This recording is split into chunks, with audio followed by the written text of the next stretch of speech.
So we're now going to look at a really good and really important exercise for you to check the position of your backswing to make sure that your backswing moves away from the club, your club moves away from the ball in the correct fashion. Make sure it's not too far outside or vice versa too far inside the correct swing line.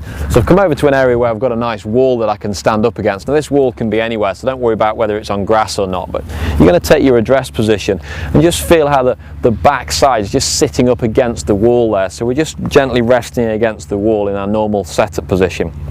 I'm now going to focus on making a nice one-piece takeaway and turn with my chest and my shoulders, and then going to bring the golf club out to a horizontal position so it sits just level to my hips.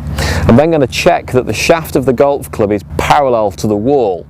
So it's perpendicular to the target line, parallel to the wall here. So I turn it back from here, turn it through to this position, parallel to the wall in this area here.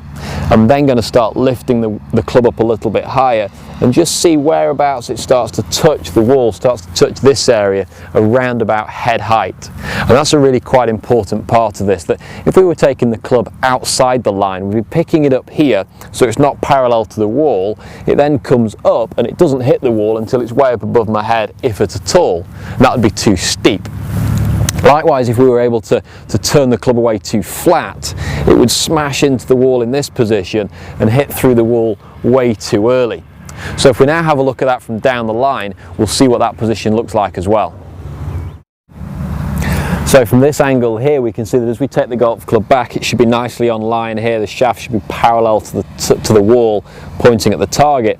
What we want to avoid is turning too aggressively with the hands or the arms and hitting into the wall, or picking the club up with the wrists outside the line here. So it's turning it back through this position, lifting the golf club up a little bit higher, letting it move and just rest against the wall at around about the head height position.